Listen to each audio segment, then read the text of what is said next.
Hello, detectives at heart. Welcome back to Keefe Private Investigations. Here, we bring you the most jaw-dropping stories of crime and life that will make your jaw drop. I'm Michaela, and today, a serial killer private detective and criminal defense lawyer profiles the top 10 most sociopathic children convicted of brutal murder.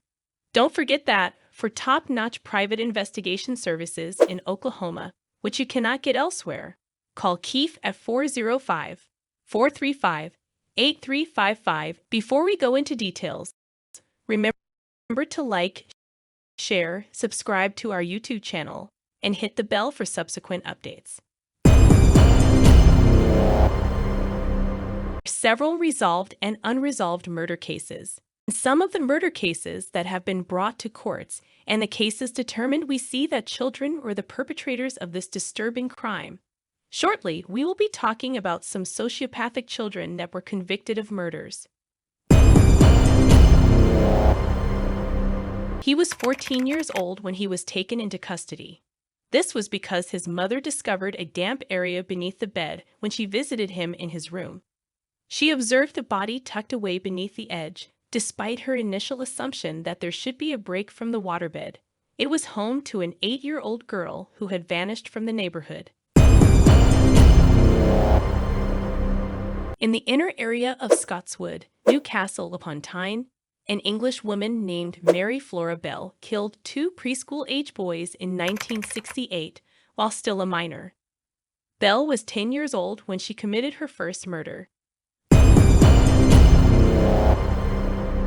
He put an end to his victims when he was between the ages of 13 and 15. It is saddening how a young boy committed those crimes with no feelings. Amarjit Sada was described as a deranged individual who lacked morality at the age of 8, having committed 3 alleged murders. He went on to become the youngest chronic executioner in history. When Amarjit Sada arrived at the police headquarters in 2007, he was beaming. In 2006, he committed his most notorious murder, taking the life of his 6-year-old cousin. When, at the age of 10, they abducted a 2-year-old child from the shopping center. James Bulger, a 2-year-old, was tortured and killed. When Eric Smith was 13 years old, he killed a 4-year-old child. He lured his victim into a park's forested area, where he assaulted and sexually tormented him before throwing a boulder at his head. It was found that he had an intermittently unstable condition. His parents think he ought to stay behind bars. Alice Bustamante killed Elizabeth Olton, a 9-year-old, terribly in 2009. At 15, she portrayed herself in a gothic manner. She played dangerous tricks on her family and often expressed her desire to kill her 2 younger siblings as well. Elizabeth's first beating, strangling, and throat-slitting resulted in her death. She stated that the reason she killed the girl was so she could feel what it's like to kill. When Harvey Miguel Robinson first attacked and then killed 3 women in Allentown, he was just 17 years old. Robinson was apprehended by police who were searching for a woman who had vanished and was in his car at the time of the stop.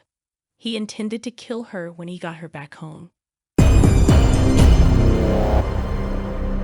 When Michael Hernandez was 14 years old, he was given a sentence for the 2004 murder of Jane Gall, his closest friend. Like everything else in this rundown, the hints of the murder are horrendous. Under the pretense that he had to prove something to them, he intended to murder 2 of his friends in the school bathroom. Martin refused to comply, allowing Gall to be driven into the bathroom and slain. When Costa shot up his school in Serbia, this child had a list of individuals he wanted to kill. 9 people lost their lives, 7 were injured, and 1 security guard died apparently because he was being bullied in this incident. He drew a blueprint of his school so that he could easily murder his victims. After listening to this, I know you are shocked and wondering how these children could do what they did. This makes it important that we look after our kids, pick up on any abnormal actions or activities, and also teach them the difference between good and bad. We should not also hesitate to report crimes. At Keefe Private Investigations, we see how important it is for the criminal justice system to take its time in carrying out thorough investigations and to ensure that justice is served well. For more insights or our services, visit us at privateinvestigatorokc.com or reach out at Michaela at ogpslegal.com. Like, share, and subscribe for more informative content. Until next time, please stay alert, and if you see a story you want us to feature, send us a message.